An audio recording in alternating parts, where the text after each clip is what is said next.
investigation undercover, and we also accept complainants anonymously in the first instance. But when we file cases, that's the time that we need to reveal the name of the victim. Attorney, is there a profile, is there a particular age na mas madalas na nabibiktima? Ito ba yung mga mas bata? Ito ba yung mga medyo mas may edad na? Our recent trends, Yes. it's the youngsters inducing or victimizing old people. Because they are happy to say that at 27-year-old, I am a millionaire, I am earning this much. So right now, in fact, I have some lectures with the University of Santo Tomas, and our students there are joining this company and inducing people to join the program. And that's why some parents, including the deans of the schools, are going room to room and telling these students, you are not allowed to join that company. They are, even in US, I just have a meeting with US Federal Trade Commission, and they said, these youngsters are now the ones victimizing. They are proud to say that, yeah, at 27, at 25, I'm now a millionaire, I'm a billionaire.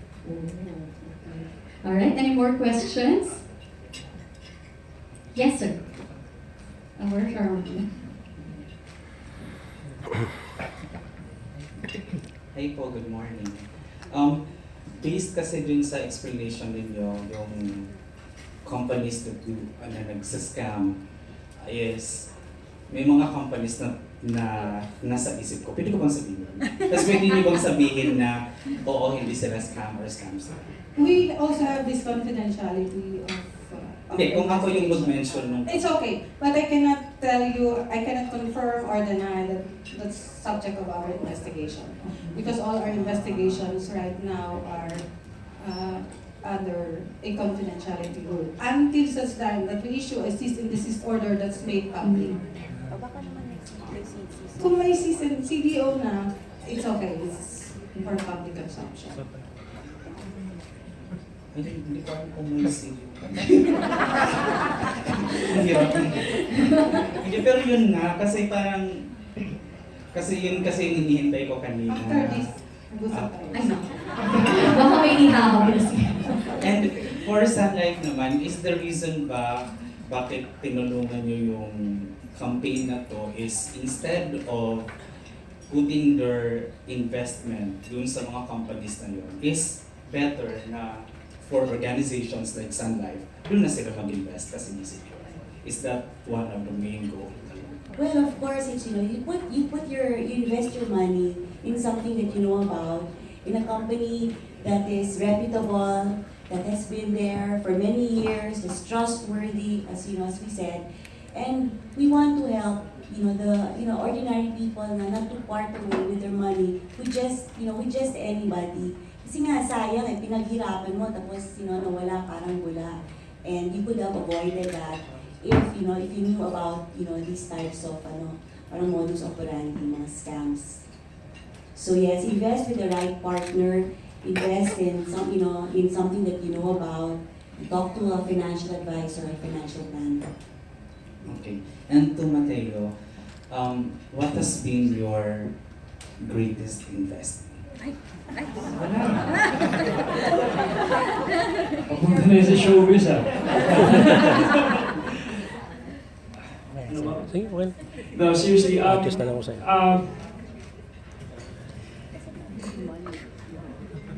Yeah, no, sabi naman, it doesn't have to be mine.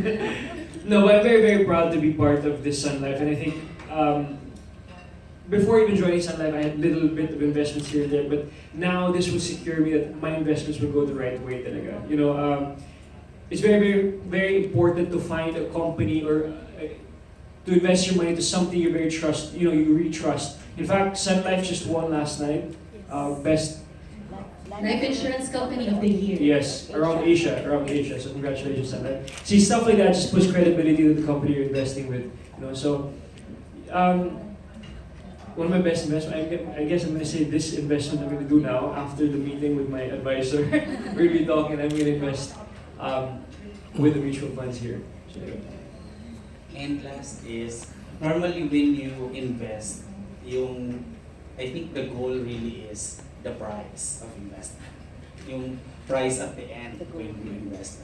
So, ano yung paggagamitan mo ng price na of your investment? Alam niyo na po, di ba? Siyempre, alam natin na if we're gonna invest, this is not a short-term investment, di ba? We're gonna invest for 5 years, 10 years, 20 years, and we're gonna see where we're gonna go with it, di ba? It's something we're gonna put in the bank and know it's gonna grow, di ba?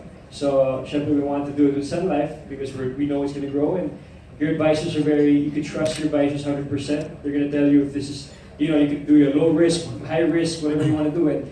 Siyempre, 5, 10 years from now, I want to have a family. I want to be living with my somebody and having my own family, di ba? And like we discussed kanina, sabi ni advisors, you want to be living 60 years old in a yacht or under the sun or in the beach. Sabi ng isa naman, sabi niya, not 60, you want to do it when you're 40.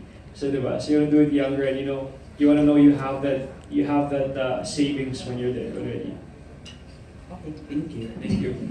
Kawis lang ngiti. Alright, thank you. And of course, yes, Miss Doris. Hi, good morning. I'm Doris Makulo, taking the fire for Attorney Monserrate. Is there enough leeway for the SEC to work in the Anti-Money Laundering Council in tracking the financial bloodline? Yes, the SEC, the AMLAC, and the Money Laundering Council Secretary, the council itself. The SEC is a member of the council. The council is composed of Bangko Sentral ng Pilipinas, Securities and Exchange Commission, and the Insurance Commission. So basically, we have a good link with Anti-Money Laundering Council. That's why in our investigations, we always coordinate with the Anti-Money Laundering and track down the deposits of these scammers. And we also coordinate with the BIR for lifestyle check. How fast can this lead to the freezing of bank accounts? Because you need And to you wait know, for that's- court orders. Yes, that's a problem with the SEC because one requirement of the AMLAC is for us to be able to file a case first. Once we file a case, then that's the time that they freeze the assets.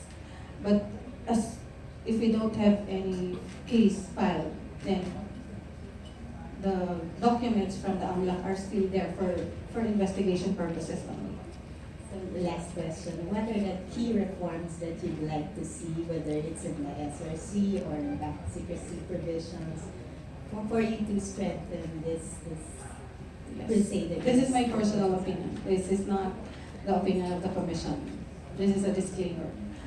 The ease in doing business is not good for the SEC, for the scammer.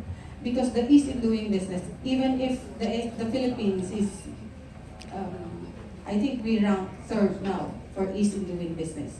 Because we want to encourage more investors, more foreigners to come in the country. But our problem is with the ease in doing business, the scammers are thriving. It's just like a dam, opening the dam, and the water flows there. So what the regulators will do is to look for those water out there.